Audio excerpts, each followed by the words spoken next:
মাধবপুরের traffic পুলিশের দায়িত্ব পালন করছেন সাধারণ শিক্ষার্থীরা। আমরা আজকে শিক্ষার্থীদেরকে নিয়ে রাস্তার মধ্যে শৃঙ্খলা বজায় রাখতেছি, আর ট্রাফিক সিগন্যাল যারা অমান্য করছে তাদেরকে আমরা বুঝিয়ে বলতেছি। যতদিন পর্যন্ত পুলিশ না আসে ডিউটিতে আইন শৃঙ্খলা নিয়ন্ত্রণে আমরা ইনশাল্লাহ কাজ করে যাব। আমাদের মাধবপুরে অনেক জ্যামজট থাকে, সেই কারণে আমরা আজকে আমাদেরকে সাহায্য করতেছে স্কাউট আনসার আছে, তারপরে আপনার ফায়ার সার্ভিসের অনেক আসছে। আমরা শান্তি শৃঙ্খলভাবে যেন মানুষের রুটঘাটে চলাফেরা করতে পারে সেই প্রচেষ্টা চালিয়ে যাই। অন্যদিকে সরকার পদত্যাগ হওয়ার পরেও বন্ধ নেই ঢাকা সিলেট মহাসড়কের কাজ। ধুলো বালুর জন্য রাস্তায় পানি দিচ্ছেন পিডিএল কর্মীরা।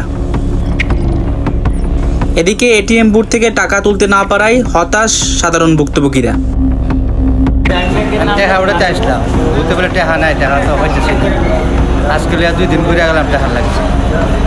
তো আপনারা এখানে যারা পরিচালক আছে তাদের সাথে কথা বলে দেখছেন কবে চালু হতে পারে? বলতে পারে না কবে চালু হবে। মাধবপুরে কালী মন্দিরে ভাঙচুর যেন না হয় তার জন্য প্রোডাক্ট দিচ্ছেন ছাত্র ভাইয়েরা।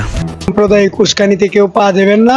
সাম্প্রদায়িক উস্কানি এগুলো কোনো ধর্মের ভিত্তিতে নাই, এগুলো সন্ত্রাস, এগুলো জঙ্গিবাদ। এই যেন এক অমানবিক কাজ। ভাঙচুর হচ্ছে মন্দির, মাদ্রাসা সহ অনেক কিছুই। কে জড়িত এই কাজে জানতে চাই সাধারণ জনতা। কোটা আন্দোলনকারীরা যা চেয়েছিল তা তো পেয়েছেন, তাহলে কে এই ভাঙচুর কাজে জড়িত? তবে এই কাজ ছাত্ররা করতে পারে না, এটা হতে পারে রাজনৈতিক চাল, যা বোঝার ক্ষমতা সাধারণ জনতার নেই। এই ছিল মাধবপুর থেকে বর্তমান সংবাদ। হবিগঞ্জ জেলা মাধবপুর, মোহাম্মদ আলী, প্রিয় টিভি।